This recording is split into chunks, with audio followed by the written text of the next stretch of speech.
രാജ്യത്തുള്ള എല്ലാ മദ്രസകളും അടച്ചു പൂട്ടണമെന്നൊരു സംഘി വക്കീൽ അതിന് ചില കാരണങ്ങളും കൂടി അയാൾ പറഞ്ഞു വെക്കുന്നുണ്ട്. നമുക്ക് ആ വീഡിയോ കാണാം. അതിനുശേഷം ഒരു ഹിന്ദു എക്സ്ട്രീമിസ്റ്റിന്റെ ഒരു 2 വീഡിയോ കൂടി കാണണം. അതിനുശേഷം നിങ്ങൾ തീരുമാനിക്കൂ യഥാർത്ഥത്തിൽ ആരുടെ നേർക്കാണ് നിയമ നടപടികൾ എടുക്കേണ്ടത് എന്ന്. നമുക്ക് ആദ്യം തന്നെ ആ വക്കീലിന്റെ വീഡിയോ കാണാം. मदरसे में अलगाववाद सिखाया जाता है, मदरसे में आतंकवाद सिखाया जाता है, मदरसों में जिहाद सिखाया जाता है, मदरसे में मजहबी उन्माद सिखाया जाता है, मदरसे में कट्टरता सिखाई जाती है, मदरसों में भारत की संस्कृति के खिलाफ चीजें सिखाई जाती हैं।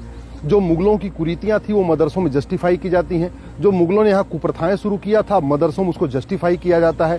मदरसे में सिखाया जाता है कि मंदिर नहीं जाना, मदरसे में सिखाया जाता है गुरुद्वारे नहीं जाना, मदरसे में सिखाया जाता है कि दुनिया में केवल एक ही होली बुक है, बाकी जितनी किताबें हैं वो होली नहीं है, केवल एक ही गॉड है, बाकी और कोई गॉड नहीं है, और जो इस होली बुक को पढ़ेगा, जो हमारे गॉड को मानेगा, वही जन्नत में जाएगा, बाकी सब जहन्नुम में चले जाएंगे। तो लफ्ज़ जिहाद का सेंटर है मदरसा, धर्मांतरण का सेंटर है मदरसा, घुसपैठियों का शेल्टर है मदरसा।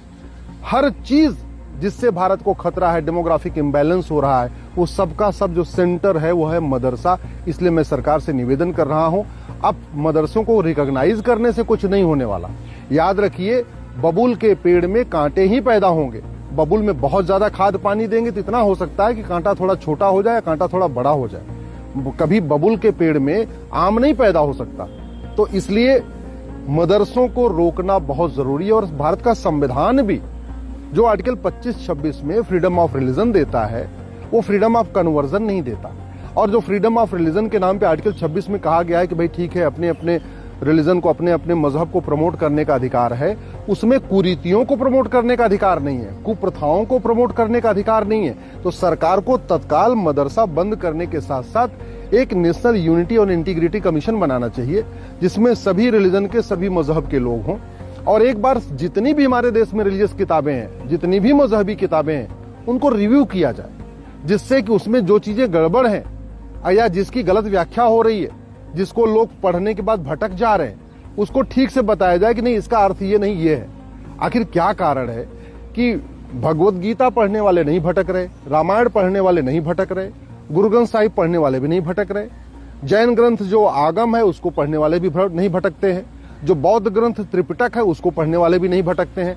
लेकिन कुछ एक ऐसे स्थान है, जो किताबें हैं, जो लोग उसको पढ़ने के बाद भटक जा रहे हैं। तो इसका मतलब उसमें कुछ ऐसी चीजें हैं जिसकी या तो व्याख्या गलत हो रही है, या तो वो बाद में जोड़ दी गई है, गलत उसको लिख दिया गया है। तो अब समय आ चुका है कि एक बार सबको रिव्यू कर लिया जाए, रामायण को भी रिव्यू कर लिया जाए, भगवत गीता को भी रिव्यू कर लिया जाए, वेद पुराण को भी रिव्यू कर लिया जाए, बाइबल कुरान को भी रिव्यू कर लिया जाए, जितनी भी किताबें सबको रिव्यू कर लिया जाए। और अगर किसी किताब में बाद में ऐसी कोई चीज जोड़ी गई है जो मानवता के खिलाफ है, जो शांति के खिलाफ है, जो जिसकी वजह से अराजकता फैलती है, जिसकी वजह से अशांति फैलती है, तो उन चीजों को बाहर निकाल दिया जाए, या उन चीजों के बाद उसकी जो ठीक से उसकी मीनिंग होती वो बताया जाए। ഇയാൾ പറയുന്നത് കേട്ടില്ലേ? മനസ്സിലാവാത്തവർക്ക് ചുരുക്കി പറഞ്ഞുതരാം. ഒന്നുമില്ല, ആദ്യം തന്നെ ഇയാൾ കുറച്ച് അലിഗേഷൻസ് കൊണ്ടുവരികയാണ്. അതായത് ആദ്യം തന്നെ പറഞ്ഞത് മദ്രസയിൽ പഠിപ്പിക്കുന്നത് സെപ്പറേറ്റിസമാണ്, അതുപോലെ തീവ്രവാദമാണ്, ജിഹാദാണ്, അതുപോലെ റിലീജിയസ് എക്സ്ട്രീമിസം, ഈ കാര്യങ്ങളൊക്കെയാണ്, അതായത് ഇന്ത്യയുടെ കൾച്ചറിന് എതിരായിട്ടുള്ള കാര്യങ്ങളാണ് അവിടെ പഠിപ്പിച്ചുകൊണ്ടിരിക്കുന്നത് എന്നാണ് ആദ്യം പറഞ്ഞത്. അതുപോലെ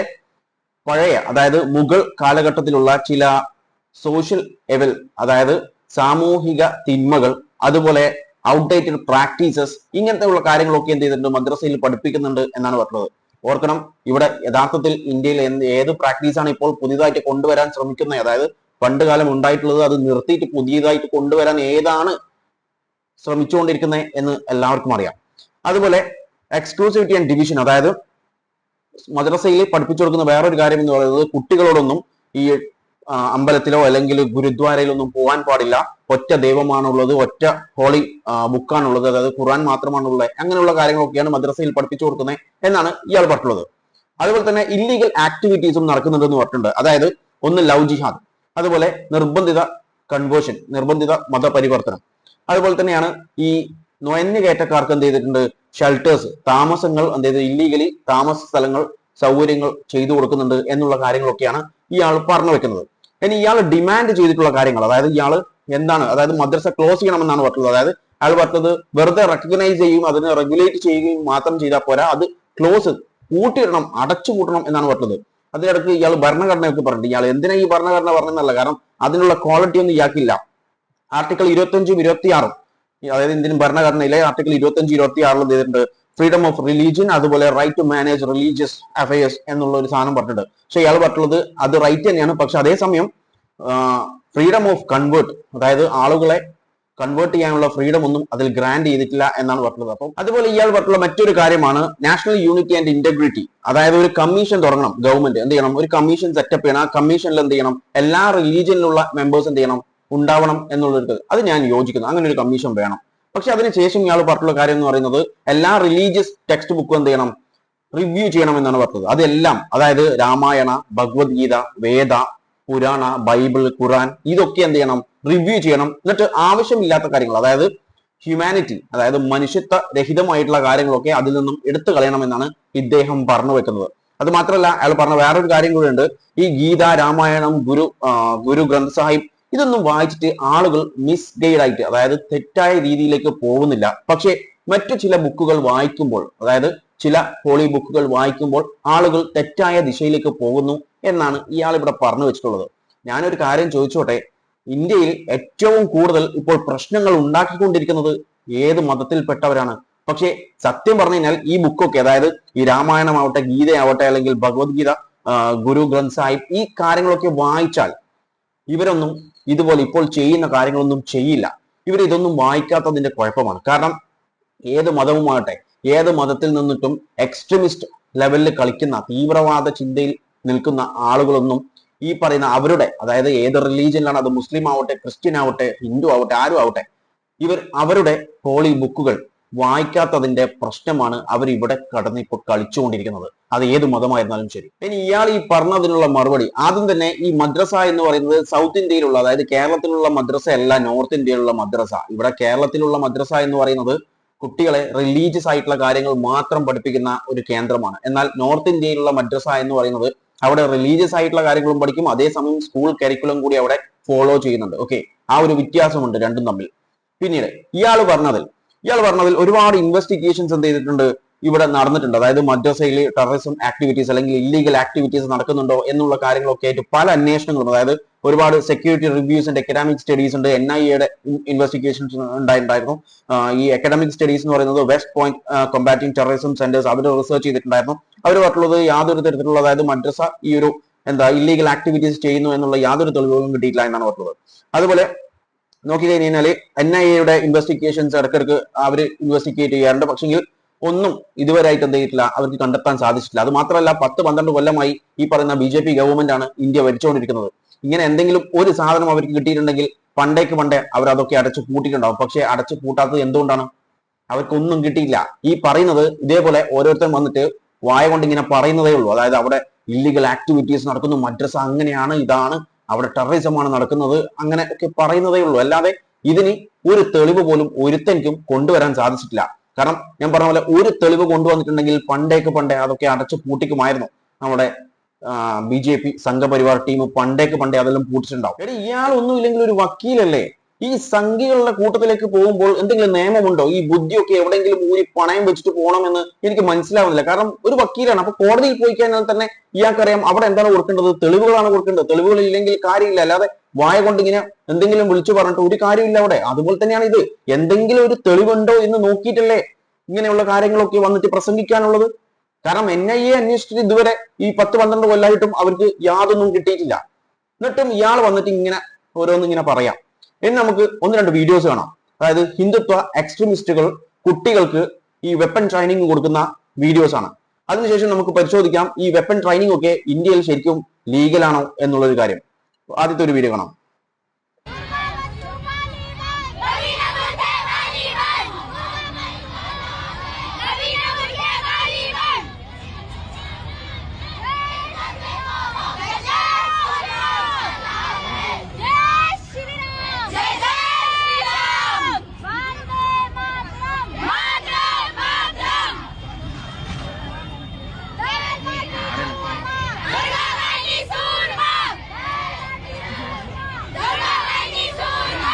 കണ്ടില്ലേ, കയ്യിൽ പിടിച്ചിട്ടുള്ളത് വാളാണ്, വാള്. ഇത് നടന്നിട്ടുള്ളത് ഭോപ്പാൽ മധ്യപ്രദേശിലാണ്. മെയ് 27-ാം തീയതി നടന്നതാണ്. ഓക്കെ, അതായത് ഓർഗനൈസ്ഡ് ബൈ VHP ഓർഗനൈസ് ചെയ്തിട്ടുള്ളതാണ്. യങ് പാർട്ടിസിപ്പേറ്റഡ് സ്വാഡൊക്കെ പിടിച്ചിട്ട് എന്താണ് ഒരു ഇത് അതായത് ഒരിക്കലും എന്താണ് ബി ദുർഗയാണ്, ബി കാലിയാവും ദുർഗയാവും, പക്ഷേ but never be A burqa Valley, അതായത് ബുർഖ ധരിക്കുന്ന ഒരാളാവില്ല എന്നുള്ള ഒരു സ്ലോഗനാണ് അവർ അവിടെ എടുത്തിട്ടുള്ളത്.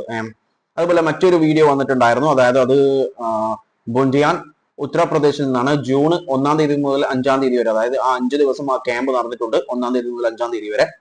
ഇത് AHP നടത്തിയിട്ടുള്ള ഒരു ഓർഗനൈസേഷൻ, അതായത് രാഷ്ട്രീയ ബജ്രംഗ് ദൾ ഓർഗനൈസ് ചെയ്തിട്ടുള്ള ഒരു 5 ഡേ ട്രെയിനിങ് ക്യാമ്പാണ്. അവിടെ എന്ത് ചെയ്തിട്ടുണ്ട്, ആ ബാനറിൽ എന്ത് ചെയ്തിട്ടുണ്ട്, ഫയർ ആംസ്, നമ്മുടെ ഗണ്ണൊക്കെ ഉപയോഗിക്കാനുള്ള ട്രഡീഷണൽ വെപ്പൺസും അതുപോലെ ഫയർ ആംസ് ഒക്കെ എങ്ങനെ യൂസ് ചെയ്യണം എന്നുള്ള ട്രെയിനിങ് കൊടുത്തിട്ടുണ്ട്. ആ വീഡിയോ ആണ്.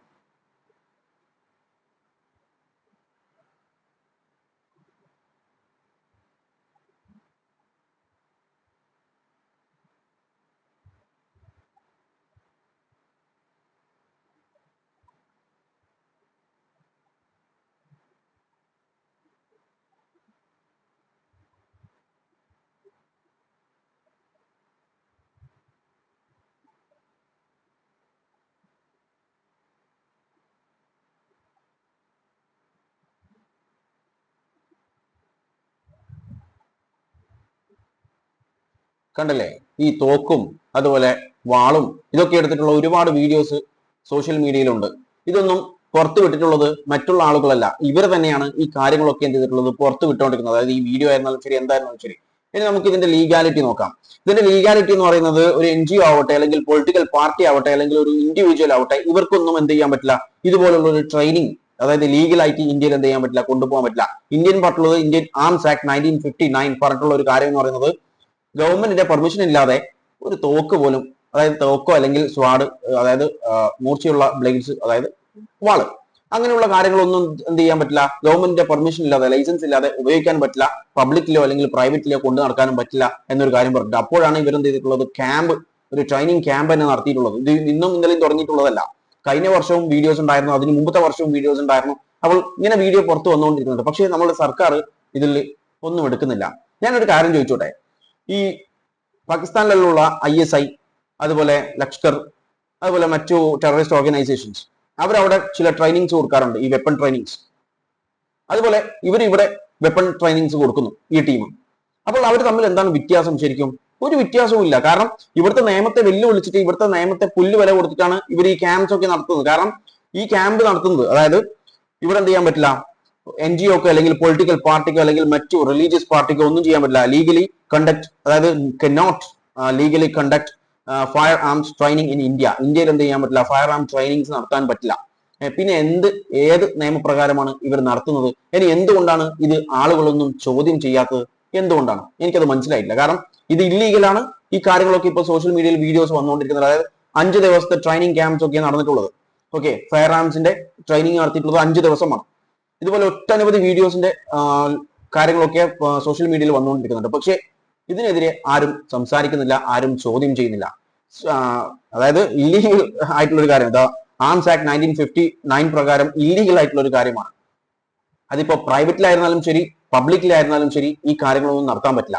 ചില ആളുകൾ പറയും ഇത് പ്രൈവറ്റിൽ നടന്ന, പ്രൈവറ്റ് പ്രോപ്പർട്ടിയിൽ നടന്നതാണ്. പ്രൈവറ്റ് ആയിരുന്നാലും ശരി, പബ്ലിക് ആയിരുന്നാലും ശരി, എവിടെയും ഈ കാര്യങ്ങളൊന്നും നടത്താൻ പറ്റില്ല ഇന്ത്യയിൽ. ഓക്കെ, പിന്നെ എങ്ങനെയാണ് ഉത്തർപ്രദേശ് എന്നൊക്കെ പറയുന്നത് ഇന്ത്യയിലല്ലേ, മധ്യപ്രദേശ് എന്ന് പറയുന്നത് ഇന്ത്യയിലാണ്. അപ്പോൾ ഇതൊക്കെ ഈ നിയമത്തിന്റെ അടിയിൽ വരുന്നതാണ്. പക്ഷേ ആരും ചോദിക്കുന്നില്ല. അതുപോലെ സിവിലിയൻസിന് എന്ത് ചെയ്യാം, പെർമിഷൻ ഉണ്ട്. അതായത് ഈ ഷൂട്ടിംഗ് ഒക്കെ, ഗൺ ഷൂട്ടിംഗ് ഒക്കെ പഠിക്കാൻ വേണ്ടിയിട്ട്. പക്ഷെ അത് ഓതറൈസ്ഡ് ആയിട്ടുള്ള National Rifle Association of India അവർ നടത്തുന്ന ഓതറൈസ് ആയിട്ടുള്ള സ്ഥലങ്ങളിൽ, സെന്റേഴ്സിൽ നിന്ന് മാത്രമാണ്, അല്ലെങ്കിൽ റെക്കഗ്നൈസ്ഡ് പ്രൈവറ്റ് റൈഫിൾ ക്ലബിൽ നിന്ന് മാത്രമാണ് എന്ത് ചെയ്യാൻ പറ്റുക, സിവിലിയൻസിന് ഇത് പ്രാക്ടീസ് ചെയ്യാൻ പറ്റുക, ലേൺ ചെയ്യാൻ പറ്റുക. അത് മാത്രമല്ല, നോ ക്ലോസ് റൂം ട്രെയിനിങ്, അതായത് ഒരു ക്ലോസ്ഡ് റൂം അല്ലെങ്കിൽ ഒരു ക്ലോസ്ഡ് ആയിട്ടുള്ള ഒരു സ്പേസിൽ നിന്നൊക്കെ എന്ത് ചെയ്യാം, ഈ ഒരു ഫയർ ആംസ് ഒന്നും ചെയ്യാൻ പറ്റില്ല. അതായത് കംപ്ലീറ്റ്ലി പ്രൊഹിബിറ്റഡ് എന്നാണ് പറഞ്ഞത്. അപ്പോൾ ഇവരെങ്ങനെയാണ് ഇതൊക്കെ കണ്ടക്ട് ചെയ്യുന്നത്? ആൻഡ് ആ വീഡിയോ എന്താ പറയുക, ഒരു പേടിയുമില്ലാതെ എത്ര ധൈര്യത്തിലാണ് അവർ തന്നെ ഈ വീഡിയോ ഒക്കെ പോസ്റ്റ് ചെയ്തുകൊണ്ടിരിക്കുന്നത്. പക്ഷേ നമ്മുടെ സർക്കാർ ഇതിന്റെ പുറകെ പോകുന്നില്ല. ഇപ്പോൾ ഏതെങ്കിലും ഒരു മദ്രസയോ അല്ലെങ്കിൽ ഏതെങ്കിലും ഒരു മുസ്ലിം എന്ത് ചെയ്തിട്ടുണ്ട്, ഇതുപോലെ ഒരു വടി, ഈ തോക്കും ബോംബൊന്നും വേണ്ട, ചെറിയൊരു വടി എടുത്തിട്ട് ഒരു ചെറിയൊരു സെൽഫ് ഡിഫൻസ് ക്ലാസ്സസ് എടുത്തു കൊടുക്കുന്നു, അതിന്റെ വീഡിയോ പോസ്റ്റ് ചെയ്യുന്നു. ഒരുപക്ഷെ അയാൾ പിറ്റേ ദിവസം ജയിലുണ്ടാവും. പക്ഷെ ഇവിടെ അത് നടക്കില്ല. അതെന്തുകൊണ്ട്? ഒരാൾക്ക് ഒരു നിയമവും മറ്റൊരാൾക്ക് മറ്റു നിയമവും. അതാണ് നമ്മുടെ ഇന്ത്യയിൽ നടന്നുകൊണ്ടിരിക്കുന്നത്. ലോകത്തിലെ ഏറ്റവും വലിയ ജനാധിപത്യ രാജ്യം എന്ന് പറയുന്ന ഇന്ത്യയിൽ ഭരണഘടനയുള്ള, അതായത് എല്ലാവരെയും തുല്യമായി നമ്മുടെ ഗവൺമെന്റ് സർക്കാർ കാണണം എന്ന് പറയുന്ന അതേ ഇന്ത്യയിൽ നടന്നുകൊണ്ടിരിക്കുന്ന കാര്യങ്ങളാണ് ഇതൊക്കെ.